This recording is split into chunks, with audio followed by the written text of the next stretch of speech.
The Atlantic seaboard, one fine morning in 1943, an imposing force of American naval air power proceeds to an important rendezvous. This force is the aircraft complement of a new carrier: fighters, dive bombers, torpedo bombers. With the air group commander leading everyone, they're flying out to sea to join the ship which will be their floating home and fighting base. He is one of many carriers which the American people have built since Pearl Harbor to destroy the enemy in his own part of the world, far away. And there now is our base, powerful and serene. In honor of all American aircraft carriers, let us call her the Fighting Lady.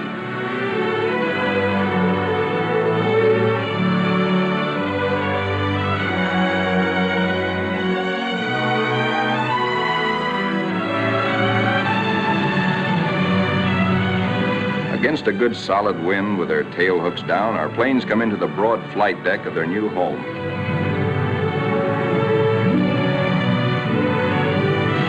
In case the plane's hook fails to catch the arresting gear, there's a series of stout wire barriers.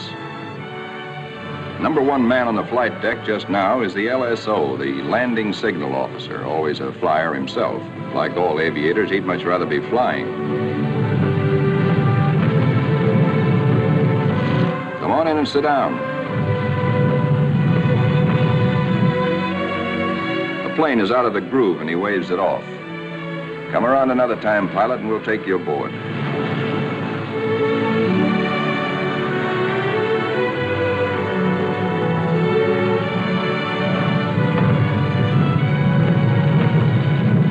When planes land, they taxi quickly forward out of the way. Later, they'll have to be shifted to the stern and rearranged in proper position for takeoff.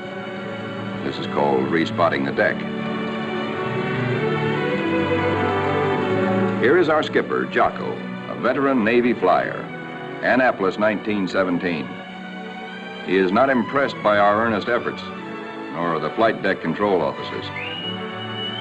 The skipper calls all hands together and gives us a piece of his mind. We'll never be ready for combat unless you flight deck crews learn right now to work as a team. Don't you men realize that before long we'll be in dangerous waters?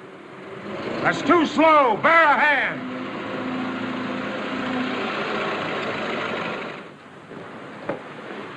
Watch out. Keep that wing clear. Get it over to starboard. Way over to starboard. Come on, get the lead out of your pants. Now this is the way your deck should look when you're ready for action. Our ship, our Fighting Lady, is enormous, wonderful, and strange to us. From stem to stern, the entire ship is a honeycomb of watertight and flame-proof compartments. Far below the waterline are engine rooms, fire rooms, fuel tanks. magazines packed with enough assorted high explosives to blow us all to kingdom come. The hangar deck is like a gigantic tunnel, nearly 2 city blocks long and wide enough to house 4 freight trains abreast.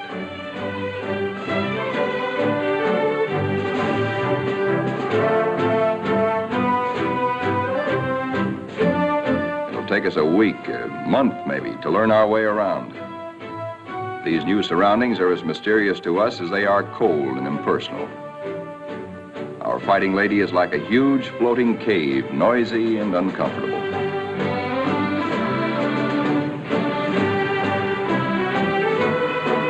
Elevators as big as a tennis court carry us topside to the flight deck. The great superstructure rising amidships is called the island. This is truly the ship's nerve center, its fighting brain. 85% of us who make up the fighting lady's family are volunteers in this war and have never been to sea before. We learned our jobs theoretically in intensive training ashore. A very short while ago, we were high school boys and college kids, or bank clerks, or farm hands, or factory workers. Now we are blue jackets and Marines, all members of a naval combat team nearly 3,000 strong. In our multitude of new tasks and duties as a team, we're very green, but curiosity and comradeship and the instinct of self-preservation are great teachers.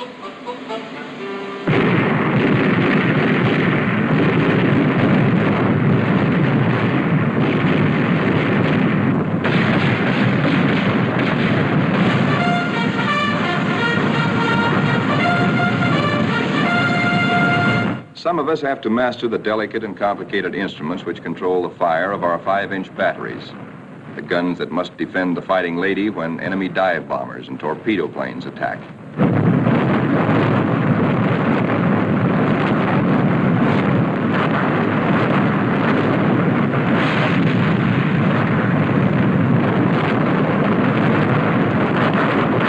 We train and train to learn our stuff and earn our E for efficiency.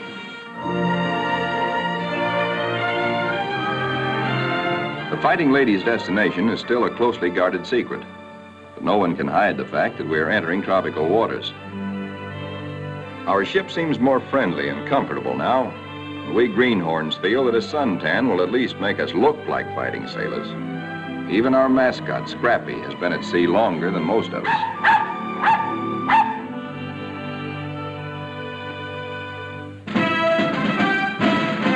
Some of the mystery that has been hanging over us is lifted when we enter the Panama Canal. There is a lot of unprofessional nervousness about whether or not we're too big to get through the locks. By using lines instead of fenders, we do get through, as the naval constructors knew all along we would. Come on, hop aboard. We're going places. For 2 cents, I would. Do anybody want to swap?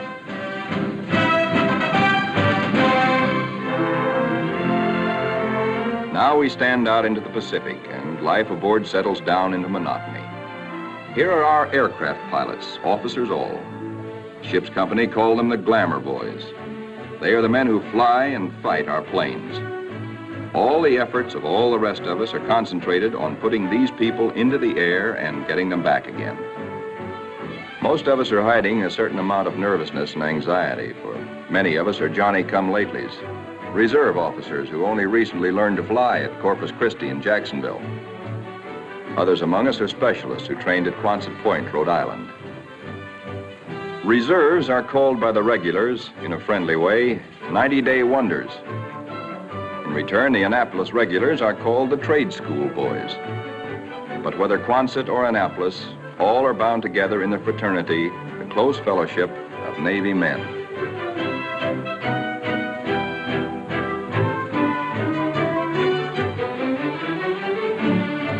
Among the ship's non-commissioned personnel, almost 3,000 blue jackets and 100 Marines, the hottest shots are the air crewmen, aerial gunners and radio men. These boys and the plane captains are the partners of the glamour boys in the air. By non-flying blue jackets, they are called Zoom pigeons or Airedales. And because they receive 50% extra pay for flying, they are sometimes referred to as the bankroll boys.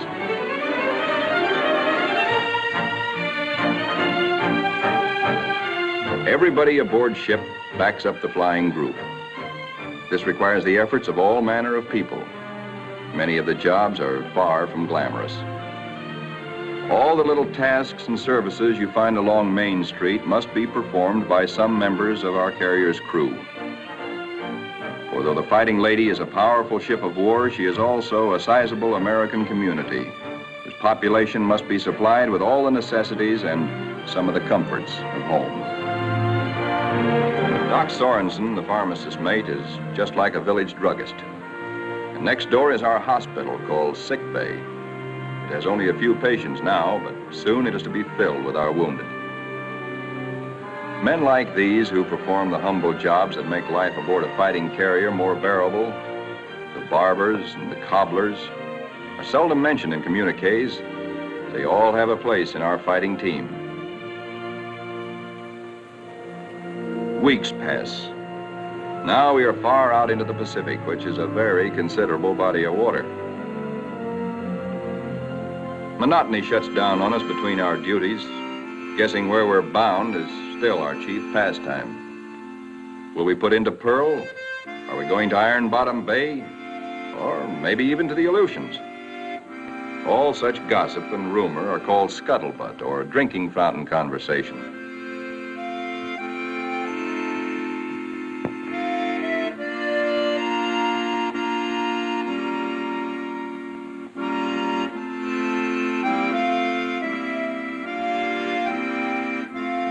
Throughout the ship, men get together in little groups to take refuge from the heavy burden of waiting for something to happen.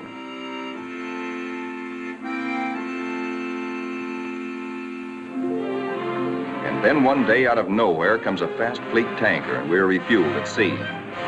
This tells us something. This tells us that we are not going to Pearl or any other land base for a long, long time.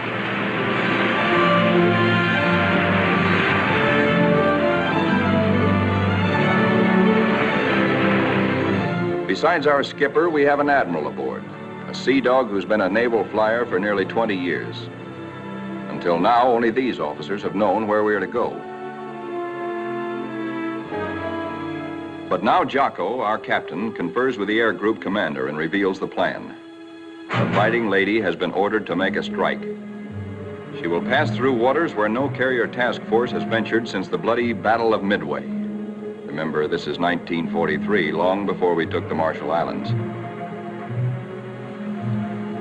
Weather studies are made, and though this is a daily routine, somehow the whole ship senses that something is about to happen. Even before the news is broadcast to all of us, there's a new tension and atmosphere of expectancy.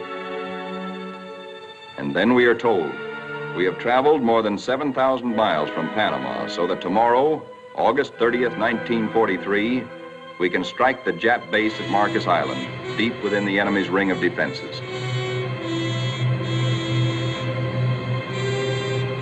The evening before our first strike, the air group commander briefs all his pilots with maps and a model of our target.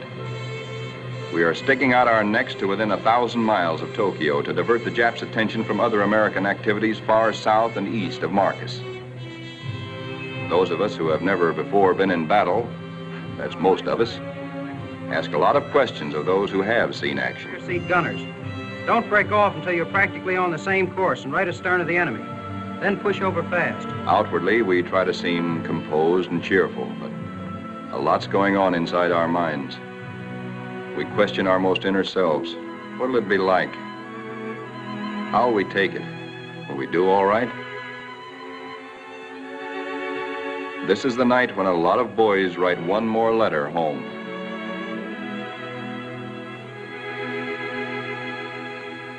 Among those playing acey-deucey in the wardroom is a chubby 23-year-old from Eureka Springs, Arkansas, Lieutenant E.T. Stover, nicknamed Smokey. That's he sitting on the far right. Having flown 50 missions at Guadalcanal, Smokey has been ordered to take a rest. He'd much rather be flying. Before dark on the eve of battle, our planes are loaded with bombs and gas. So that each plane will be in its precise position for a speedy takeoff, we spot and respot our deck.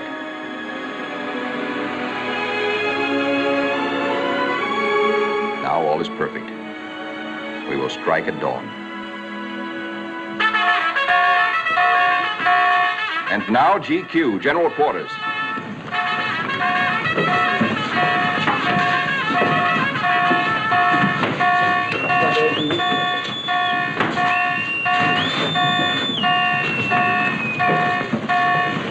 Every man on the ship goes to his battle station, his special place on the fighting team. George, the barber, will pass ammunition. Leo, the baker, will be a sky lookout. Frank, the tailor, is assigned to a first aid station. Pilots are in their ready rooms. Each squadron, fighter, bomber, torpedo bomber, assemble separately. Flyers get into their flight gear and receive last-minute data and instructions.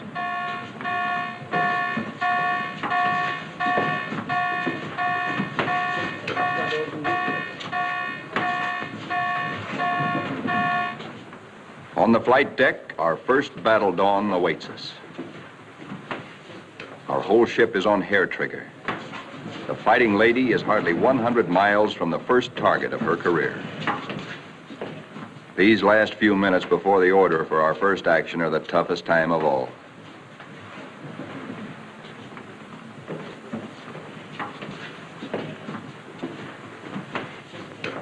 A wise man once said, "War is mostly waiting." We learn now what that can mean. At last the word comes. Pilots, man your planes. Ready room 3, roger. Pilots, man your planes.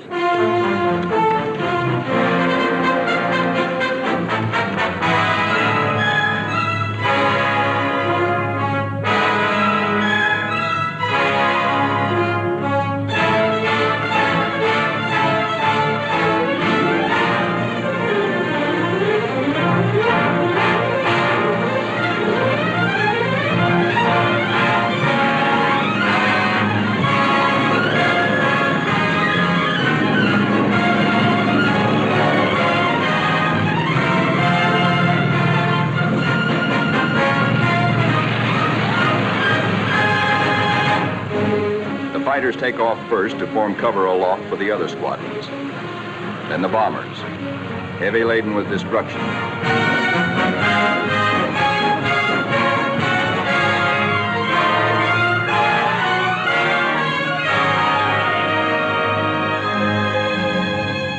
The sun has risen now, and our escorts are alert for enemy submarines. But the Fighting Lady steams boldly toward our target to lessen the distance for our planes when they return.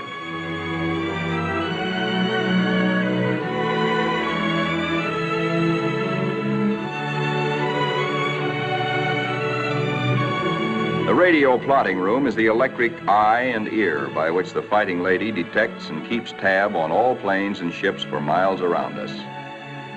Smokey, the fighting ace from Arkansas, has been put in charge of this room for our big day. Hunched among his assistants, Smokey is like a super quarterback on a super football team. He is in constant touch with our entire air group.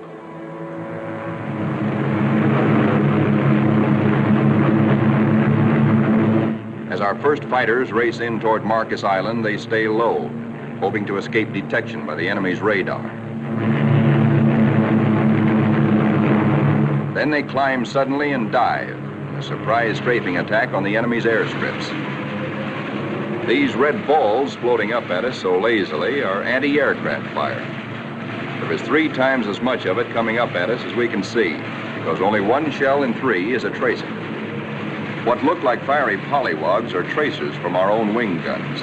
The Yak-X is much heavier than expected, but through it we go to knock out enemy bombers on the ground. All through these battle pictures, realize that we are looking straight down our own gun barrels. These pictures are taken automatically by the same mechanism that operates the guns. Pictures even shake with the gun's recoil. Our eye is now the very eye of our fighting airplane.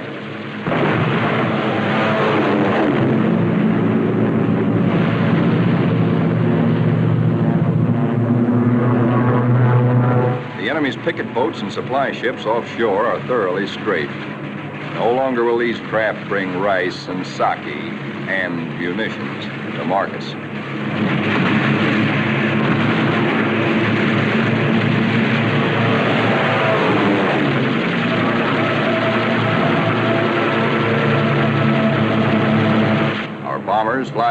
fire, see the island beginning to burn. A moment ago, it looked like a little jade trinket in a cobalt sea.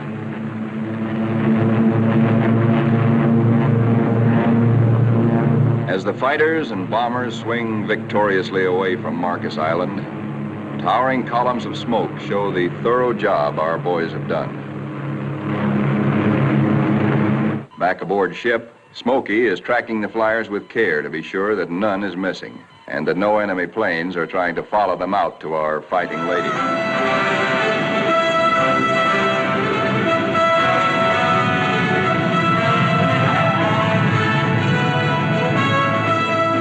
As our planes come aboard, there begins an operation almost as exciting as the attack itself. A ballet after battle, with the plane directors as dancing masters. The whirling propellers fill this scene with danger, but now our crews are trained and adept.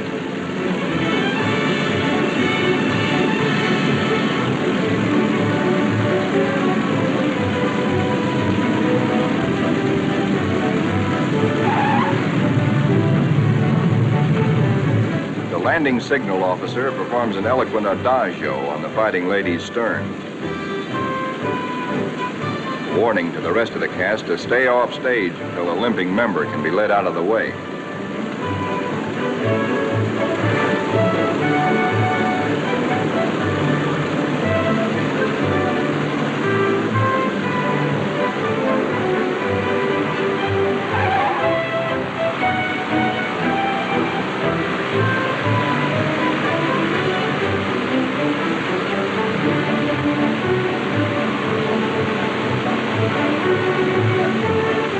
Pilots go below to report to their combat intelligence officers. They have hot news, good news. They tell what they saw and did, how many rounds of ammunition they fired, how many bombs they dropped, what they hit, what they noticed at the target that was new and different or that may need hitting again. As the reports are added up and our combat photographers develop their pictures, the story becomes better and better. Every single Jap bomber on Marcus has been destroyed. 80% of the shore installations blasted or set afire. Hangars, radio stations, gas dumps, ammunition dumps.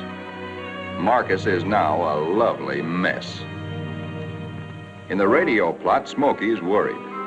There are planes still up there, and he's wondering about them. They are ours, though, delayed by battle damage. Landing a shot-up plane on the carrier is a crucial test of how well-trained, how alert and steady a naval flyer is.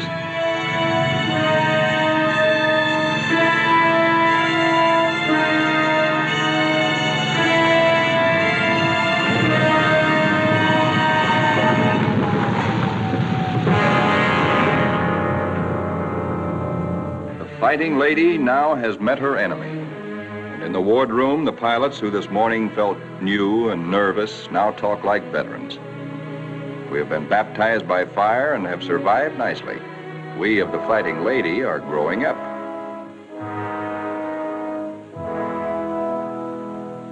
The admiral of our task force knows the overall strategy of the whole Pacific campaign. To smash straight through Japan's outer network of islands, to recapture the Philippines and land on the mainland of Asia. Thus, we will deny Japan supplies from Malaya and the Dutch East Indies and leave her far-flung island garrisons marooned. Then we will reach out and really help our ally China. Months after Marcus, this campaign is well started. Our carrier task forces have been in many battles. And now, early in 1944, the fighting lady's target is Kwajalein in the Marshall Islands. These are Jap Zeros. Fighter screen being pierced by our planes and planes from 8 other carriers, preparatory to strafing Kwajalein and bombing it apart. Our fighter pilots have improved with practice, with the confidence that comes from experience. They estimate their range by watching their tracers. They hold their fire until their wing gun bullets converge at 300 yards. Shoot in bursts instead of in steady streams, which heat up the guns and spend ammunition.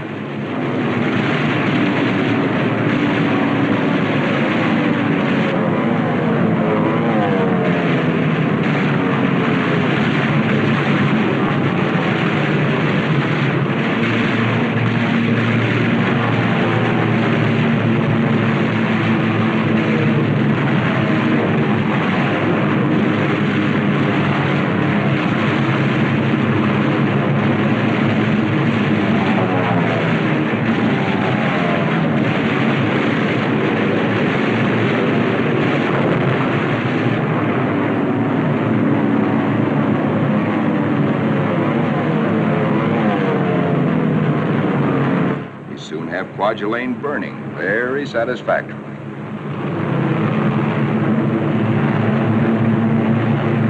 After our bombing attacks and heavy shelling by our surface ships, assault craft filled with Marines and Army hit the beaches. And very soon after that, Kwajalein is ours.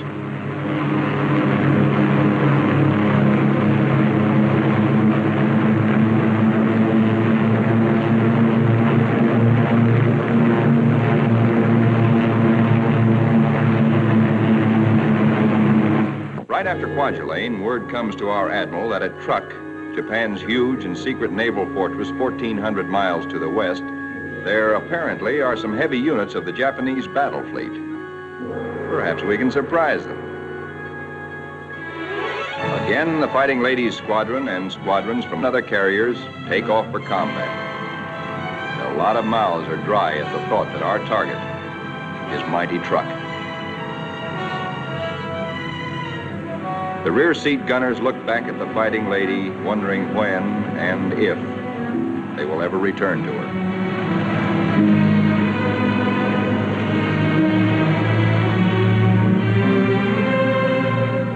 All that we know about Truk, we know from a few photographs taken by some nervy Marines on reconnaissance just 18 days ago. We hear that it is a complex of heavily fortified islands surrounded by airstrips, with naval anchorages at certain spots among the islands. For the next 2 days, more than 1,000 of our carrier-based planes are going to sweep in on Truk in relays. The planes appear to float gently off our bow. Actually, their airspeed is a good 70 knots. Diving in on Truk, we again turn on our guns and their synchronized cameras. Truk's defenders are aloft and we smack them hard.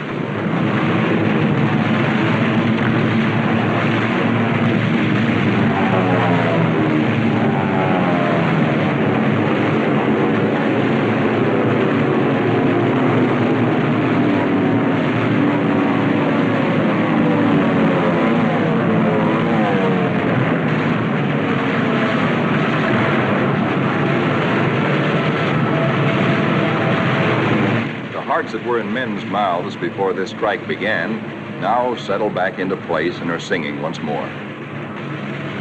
There's something really grand, something historic about diving in here on this place which Japan has been building and guarding jealously from all the Japanese eyes for 20 years. We dive right in low and take a good look at fighter strips, bomber bases, and seaplane ramps.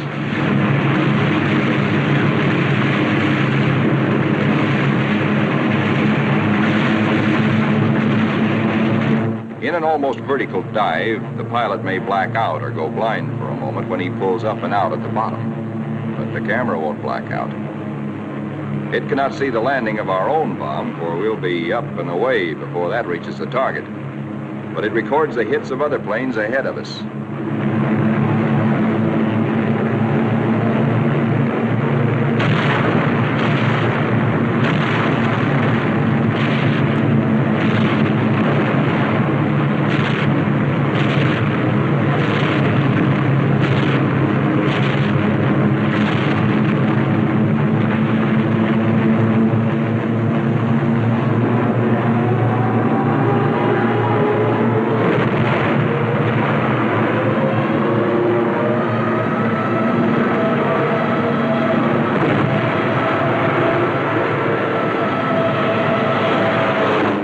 To find the Jap fleet here, but most of it's gone. Some lingering ships, including some of their fast fleet tankers, we find hiding in sheltered coves. The vessels which we are now strafing are other fleet auxiliaries, rice boats, transports, and ammunition ships.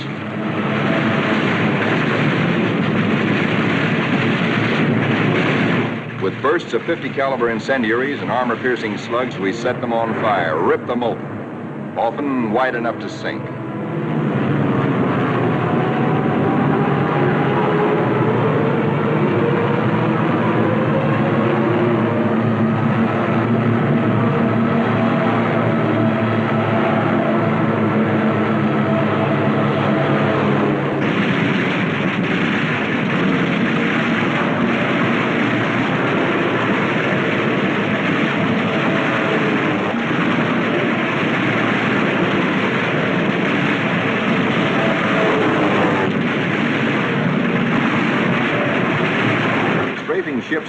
TNT is not very healthy for pilots who dive too low.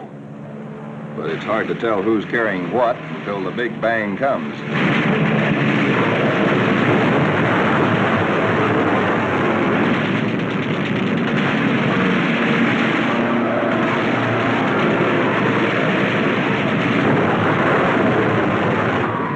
Returning to the deck at 130 miles an hour with a flap shot away, all a pilot can hope to save is his own skin. Here comes our new air group commander. He's had a bit of trouble. His windshield is blotted with blood, and he has to feel his way aboard. Strafing at low altitude, he took a 40-millimeter anti-aircraft burst right in the face. More than 200 wounds, and his plane a sieve. But he'll live to fly again. Some planes will not return, but others come back and land somehow, anyhow. Considering the toughness of truck, our losses are astonishingly light. No time is lost getting casualties below.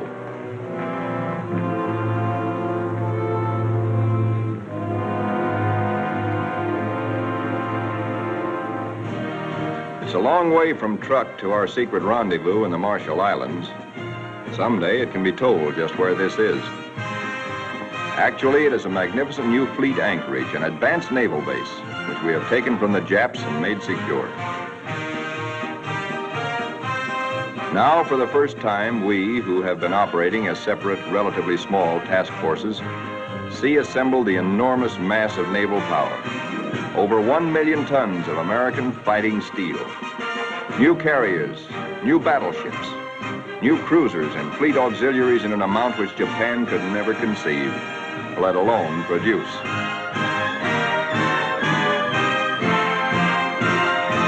That we are able to maintain supply lines over the vast distances of the Pacific is one of the miracles of this war. In the comforting presence of so much power, we relax and refresh our battle-strained nerves. Push my head under. Hey, Benny, when you gonna die? Got you to swim, hey! Here comes Benny. Our ship's post office now does really big business.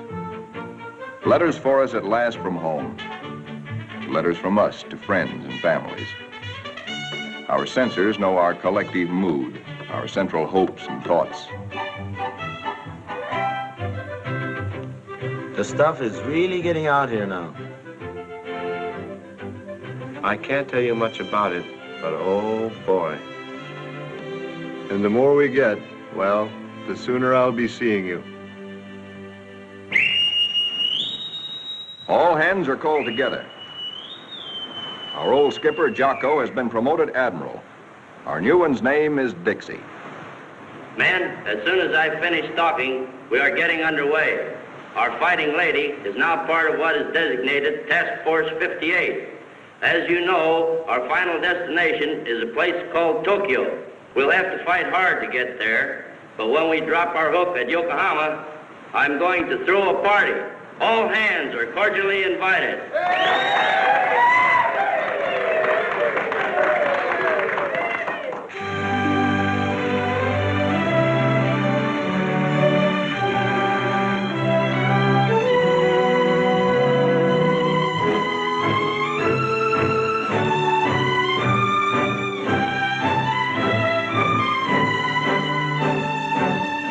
Our task forces are built compactly now around carriers like ourselves with speedy new battle wagons at our side. A carrier skipper never leaves the bridge at sea because carriers and their planes are the first to strike the enemy or to be struck by him. Our aircraft pilots are constantly on call, for despite the massive power spread out around us, these are still dangerous waters. Our pilots know this all too well, but it doesn't worry them now, for they're seasoned. They know how. There are a lot of new faces among us, but most of these men, too, have been in action. At places like Hollandia, Millie, Joliet, Palau, Rabaul, Wake, Maloelap. Our rear seat gunners and radio men are old hands now. Some of their faces are different, too, because there have been replacements. A lot of them have been made commissioned officers. There's a saying in the Navy that you never learn to love a carrier until she gets hurt. Well, perhaps we don't really love our fighting lady, but we've become mighty fond of her and almost comfortable, almost at home.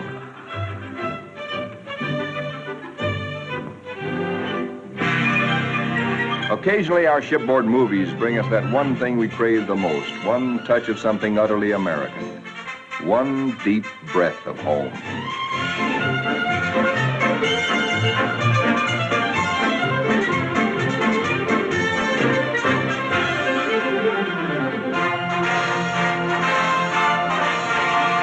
Like Jocko, our new skipper, Dixie, is an old hell-diving Navy pilot. In their battle caps, he and Admiral Mitcher look like big league baseball managers.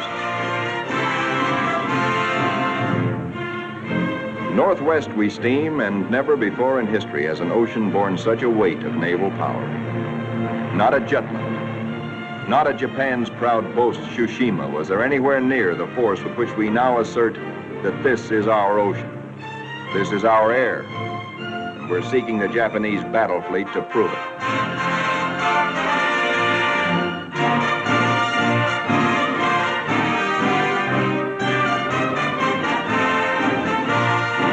With our cruisers and our biggest new battle wagons present, we are strong enough to hope, really to hope, that we may provoke the Japanese fleet into accepting a fight.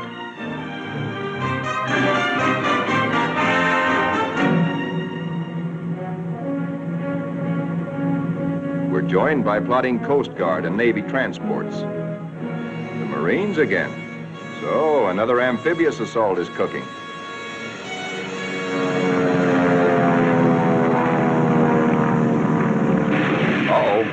Our patrols have spotted an enemy search plane and are after her. She's a big bird.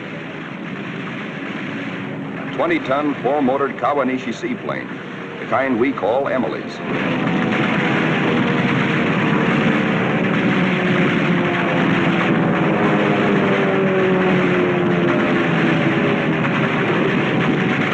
Miss Emily's a tough old girl. Right now, she's screaming for help and telling Tokyo by radio where we are. Hellcats are closing in on it.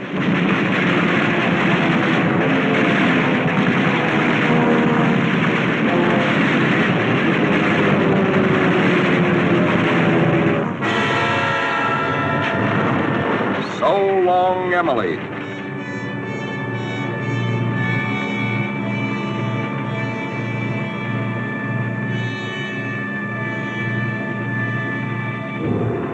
Now that the enemy knows where we are, and we know he knows, our brass hats get together on final arrangements for what may turn into another Midway. Our objective, first of many in our drive through to the Philippines and China, will be the Marianas. In battles just ahead of us, we are to make good use of a multitude of weapons, special devices, and techniques which have been evolved through the 30 years since the U.S. Navy first took to the air.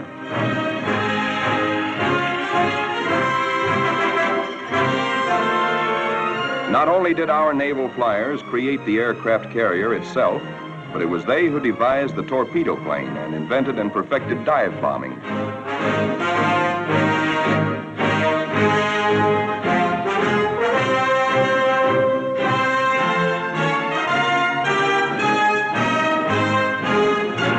Disposed about our flight decks so that planes can be quickly armed are all manner of death-dealing objects. 500, 1,000, and 2,000-pound bombs.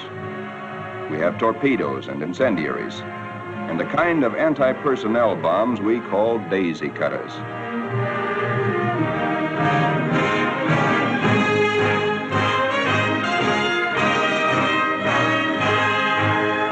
Some of our bombs are armor-piercing, some for fragmentation. Others have delayed action fuses to prolong the effect of our bombardment for hours after we have delivered it. Here are the new rockets, which pack the same wallop as a 3-inch shell. They weigh little, and because there isn't much recoil, they can be fired from planes. On the eve of battle, we are told to scrub up to lessen the danger of infection in case we're wounded.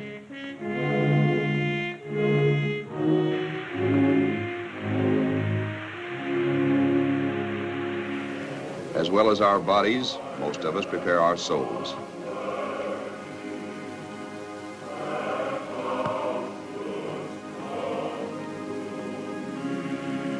Always on the eve of battle, divine services are held in relays, so that every one of our fighting ladies' 3,000 sons has a chance to attend.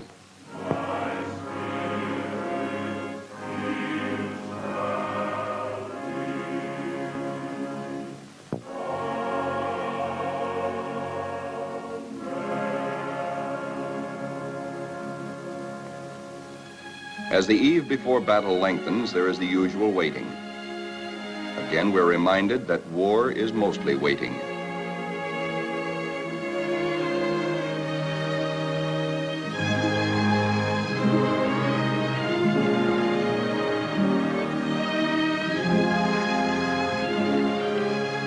Because all cooks and bakers must soon be at their battle stations, they work all night long preparing a hearty meal of steak and eggs for our 3 a.m. battle breakfast.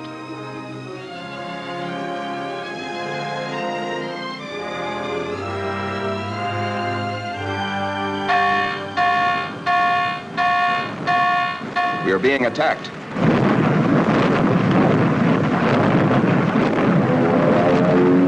We are being attacked by Japanese torpedo planes skimming in after us, wing to water.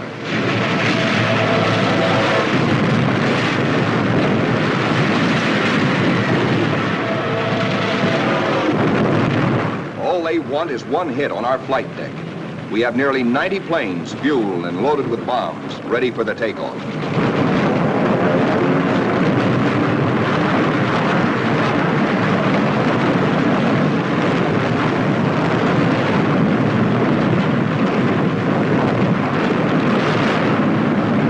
Each patch of flame is a burning Jap.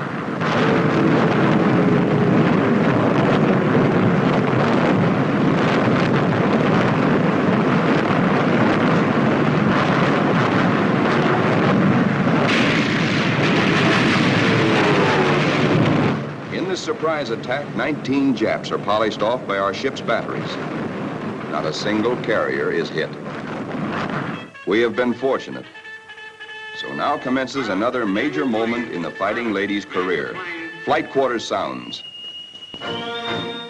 In this modern warfare, the young plane captains are to their pilots what squires were to armored knights of old. In this operation, typical of many more to come, a lot of other fighting ladies will be involved. And nearly 2,000 carrier-based planes, all of them attacking in air groups like our own.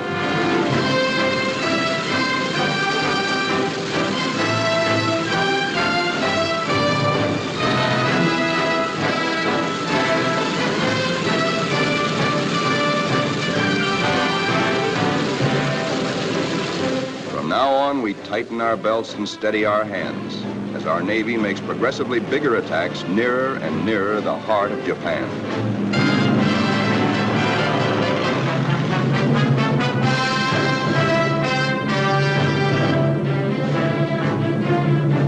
At his post and radio plot, tracking down enemy planes and cursing the luck that keeps him out of the air, Smokey chafes at being grounded on a day like this, especially when targets are juicy ones.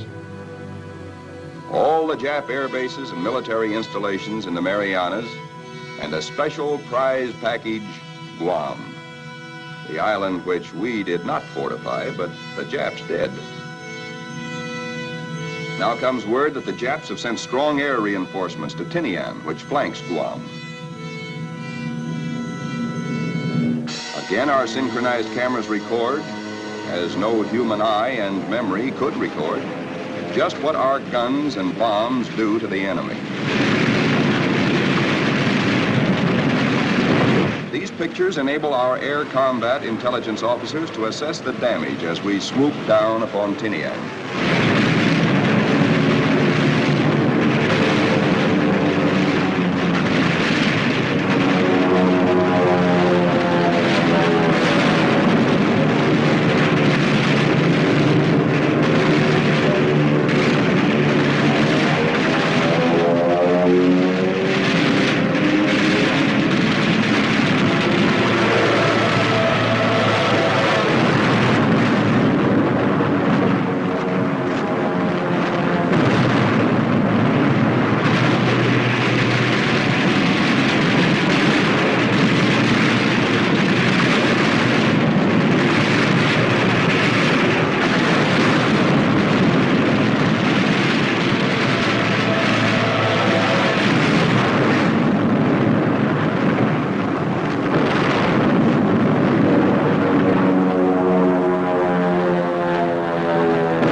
planes return for more fuel and ammunition, the surface vessels take over. A prodigious naval barrage to prepare the beaches our assault forces are going to hit. Not only our newest, but some of our oldest and proudest battleships are here. The Colorado, the Tennessee, and the USS Pennsylvania, flagship of World War I.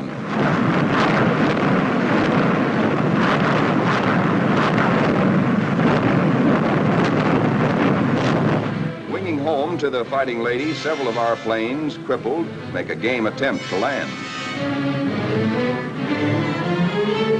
Now is when the landing signal officer must judge not only the speed, but estimate the battle damage of planes like these.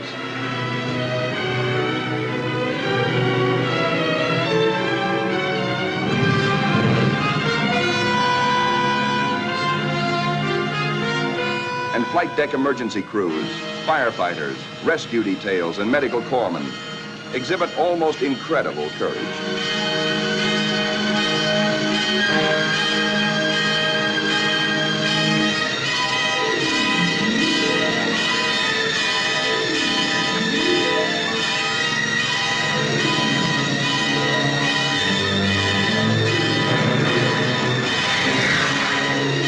The pilot of a torpedo plane has been unable to release his load of incendiaries. Burning thermite is spilling out at incandescent heat. In the plane's tanks remain about 75 gallons of high-octane gas.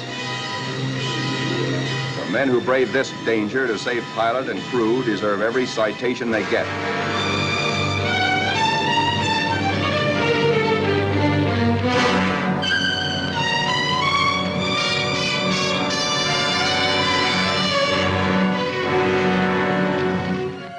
In the ready rooms, intelligence officers question battle-weary pilots.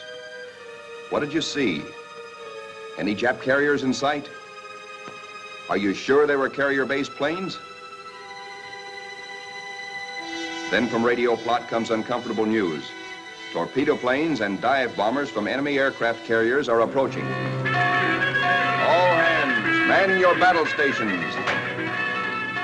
To our engine room go orders for flank speed, which is a few knots faster than full speed, in case we need to take evasive action. All boilers are lighted to let the Fighting Lady outdo herself if necessary. The engine room people turn on the heat, and the propeller shafts churn like fate in their alleys.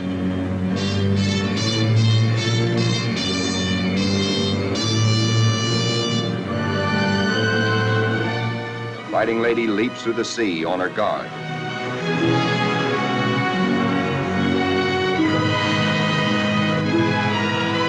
Skipper Dixie gears himself for action, and so does wise old Scrappy.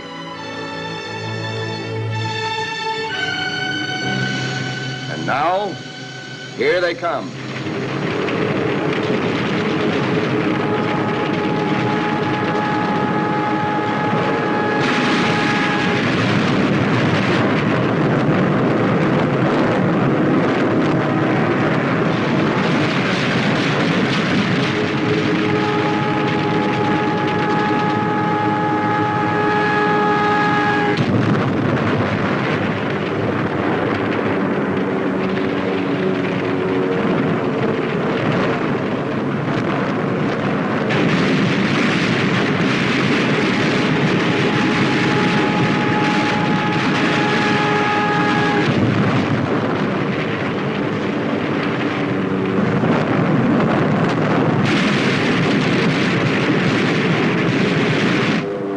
Jill, torpedo bomber, miraculously keeps coming through our wall of flak. She's approaching us fast with a life that must be charmed. Our gunners throw everything they've got, but still she comes. If he ever releases that torpedo,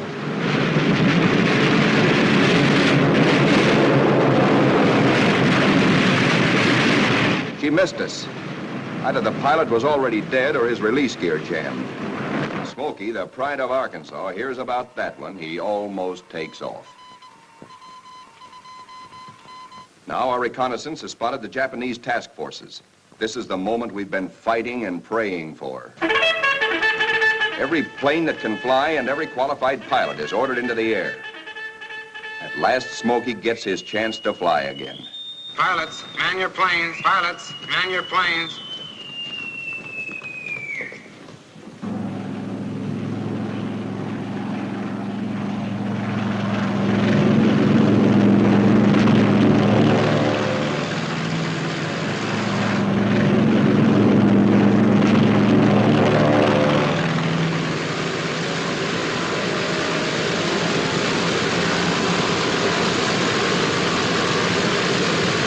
Philippine trade wind is tearing down our flight deck. Our planes strain forward to rise into it. Our entire air group thunders out behind the group commander. Now our fighters run into a smoke of Jap fighters, mostly Zeros, sent up to intercept our attack on the Japanese fleet. A mad aerial scramble begins, which the boys to this day still call the Marianas Turkey Shoot. 369 Jap planes are shot down in this single day, to our loss of 22. Japanese plane makers have sacrificed strength and firepower for agility. Their planes disintegrate quickly when you hit them. They have no armor plate, as ours have, nor are their gas tanks self-sealing.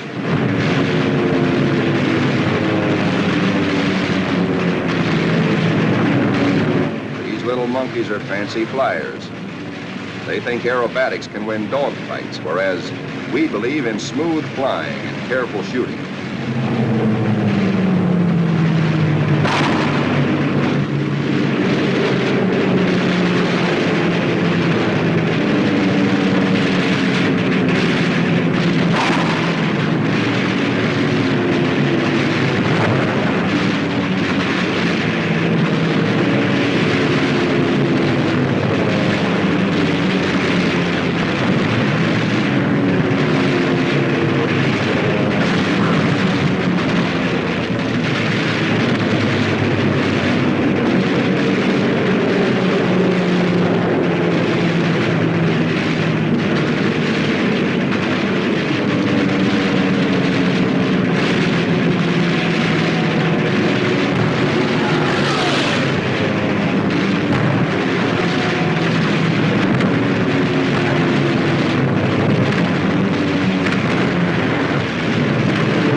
And now, at last, through a late afternoon haze from high altitude, our air combat group sights the Imperial Japanese battle fleet.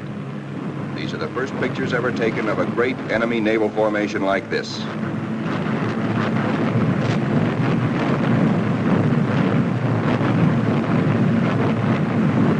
There it is, that Imperial fleet, crawling around below us in violent evasive action.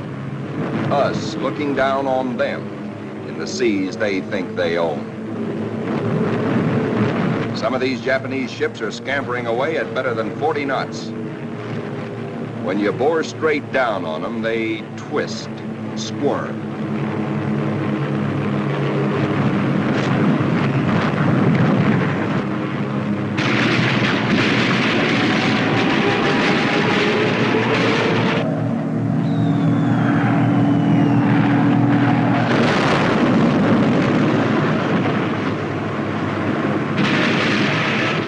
A big destroyer at the bow, hoping to shoot out his bridge. And he shoots back plenty.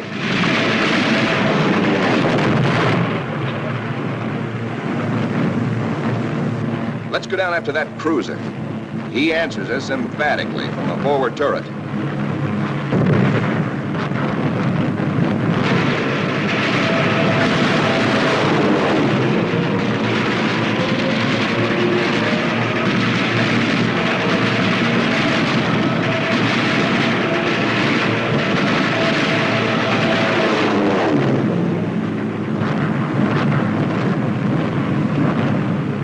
A 25,000-ton Jap carrier of the Hayataka class is going to get it. Watch 5 o'clock in the camera, the lower right-hand corner of the screen. This big flat top gets it where the turkey got the axe.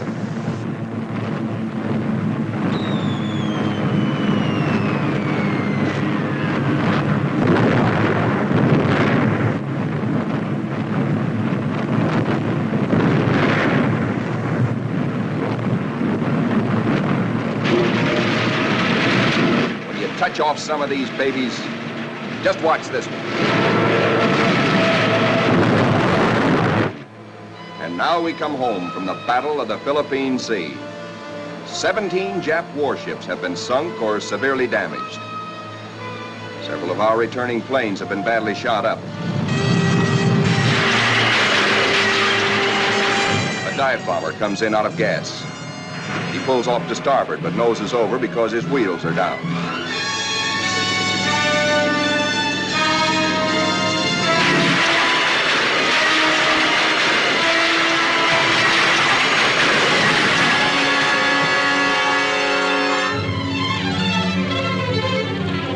This pilot has 73 holes in his plane, and his leg almost shot away.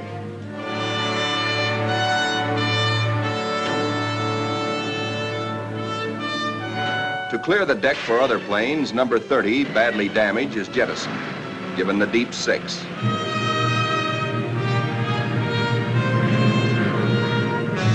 Watch carefully. This man's controls are all but shot away.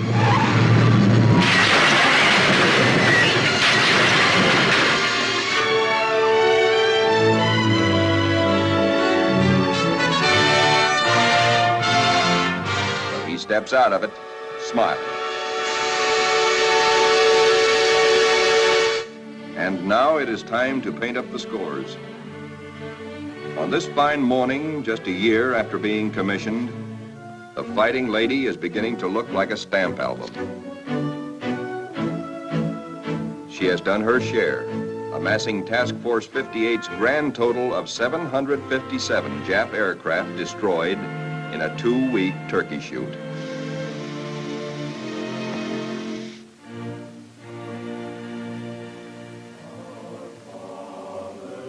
But there's another score to add up. Our own casualties. Quite a few faces are no longer with us on the Fighting Lady. Among them, Commander Upson, skipper of our torpedo squadron. Lieutenant Pappy Condit. Lieutenant John Meehan. And that fightingest gentleman, Lieutenant Smokey Stover. Yes, Smokey's missing too.